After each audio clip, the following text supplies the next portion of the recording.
Buenas tardes, amigos y amigas. Con motivo de la celebración del próximo cónclave de la Iglesia Católica, os quiero hablar de esta institución, porque quizás, sobre todo los que sois más jóvenes, no os habéis parado a pensar en la trascendencia que tiene una institución como esta. Si la consideramos al margen del poder de los propios países, probablemente se trate de la institución a nivel de todo el mundo que más poder tiene en todo el orbe. ¿Y por qué digo esto?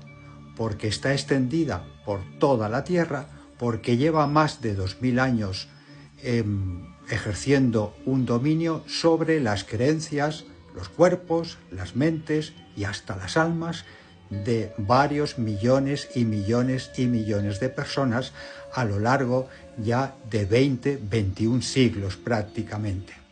Fijaos si algo así, si una institución así tiene poder y lo ha ejercido, como digo, de manera ininterrumpida desde el nacimiento de aquel profeta o revolucionario judío llamado Yeshua en Palestina, que era uno de tantos, pero que por azares o no tan azares de la historia ha llegado a ser la principal o una de las principales religiones del mundo.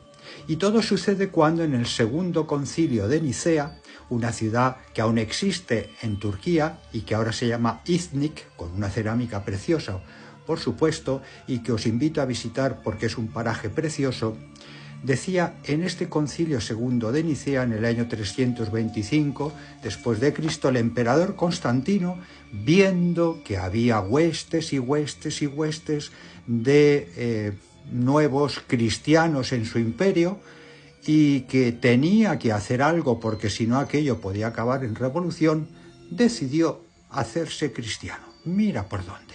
¿Por qué triunfaba el cristianismo en aquel entonces? Pues triunfaba porque el cristianismo predicaba la, entre otras cosas, igualdad entre todos los hombres y mujeres.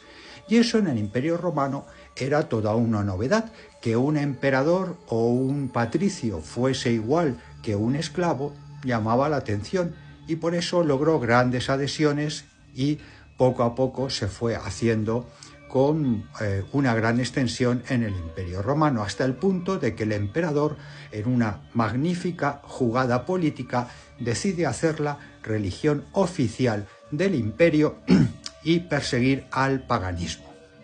Y como había muchas ramas, estaban unos que creían en la reencarnación, unos que decían que si Cristo tenía naturaleza divina o no la tenía, etc. Había todo un mare magnum de diferentes interpretaciones acerca de aquella nueva incipiente religión y el emperador decide hacer un concilio ecuménico. Ecúmene significa la reunión universal, en este caso de los diferentes obispos. Una ecúmene es algo que reúne una totalidad de algo, según la palabra griega. Y en aquel segundo concilio de Nicea se decidió todo lo que ha sido la base del cristianismo hasta nuestros días, especialmente de la Iglesia Católica, que luego sufriría la reforma luterana y que daría lugar a otra serie de ramas del cristianismo llamadas los protestantes o protestantismo. Desde entonces, la Iglesia Católica fue una institución que se ha dedicado a, primero, en cierta forma, ocultar todo el saber que había habido hasta aquella época, me refiero hasta los tiempos de Roma, y después a reinterpretarlo a su forma, a través de filósofos como la escolástica de San Agustín, etc. Los grandes centros de saber eran los conventos, la Biblioteca Vaticana, con 80 kilómetros de galerías, algo donde se guardan documentos ancestrales que, si se revelasen muchos, darían una vuelta por completo a la historia. Decía que los grandes centros de saber estaban en poder de la propia Iglesia y ésta aprovechó para reinterpretar la historia conforme le convenía y además así convencer y construir un mundo a su medida.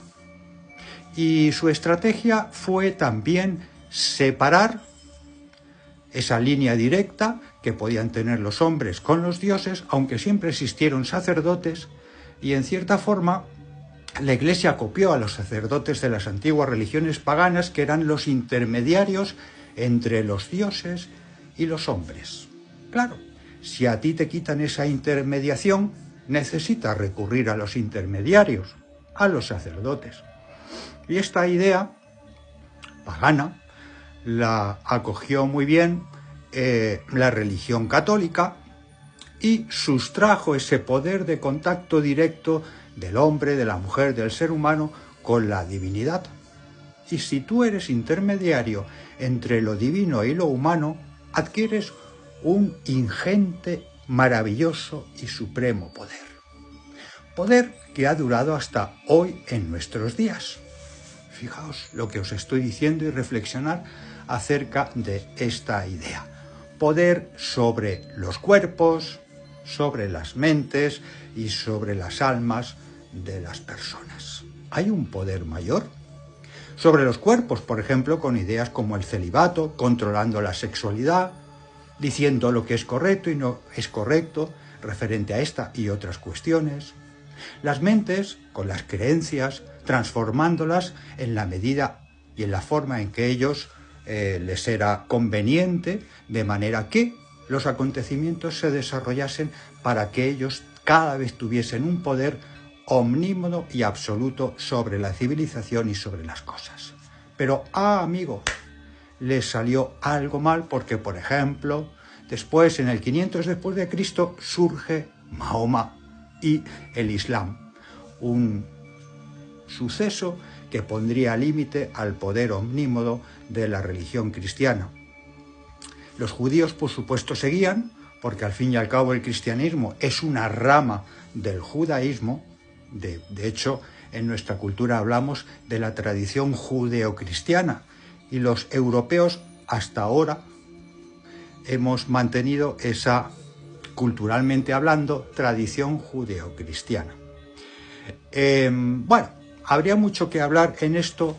Lo que os quiero decir es que se van a reunir 100 y pico cardenales, que no deja de ser ese cónclave, que significa en latín conclave, es decir, con llave, bajo llave, para deliberar a quién van a elegir como su líder, al Papa de Roma, que todavía es una gran autoridad espiritual, con poder, de influencia, bajo 100 y pico de millones de personas, o mil y pico de millones de personas que creen en lo que dice la Iglesia Católica, en lo que dice el Papa, en lo que dice el dogma, porque la Iglesia lo que hace son dogmas, algo que es así y no se discute, en contra del libre pensamiento, que es algo que se discute, se puede pensar, se puede cuestionar.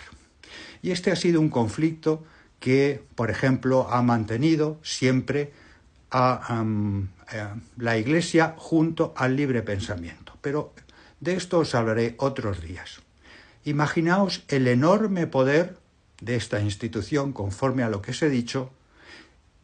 Imaginaos los sabios que son esos hombres, no lo menosprecéis. Es un colegio de sabios, personas muy mayores que han estudiado toda su vida, que provienen de las mejores universidades, que hablan varios idiomas, que son los más inteligentes probablemente de esa gran institución que rige o que orienta a miles de millones de personas en sus creencias. Hombres sabios que van a elegir de entre ellos y por inspiración, según dicen, del Espíritu Santo, al cabeza de la Iglesia Católica. Todavía una institución que después de 2000 años sigue manteniendo un gran poder de influencia en la Tierra, en el orbe y en la humanidad. Mis palabras simplemente son para haceros reflexionar, cada uno que saque sus conclusiones, y sí me gustaría que las compartáis en los comentarios, y después seguiremos hablando de este tema que aún da para mucho. Hasta luego, amigos.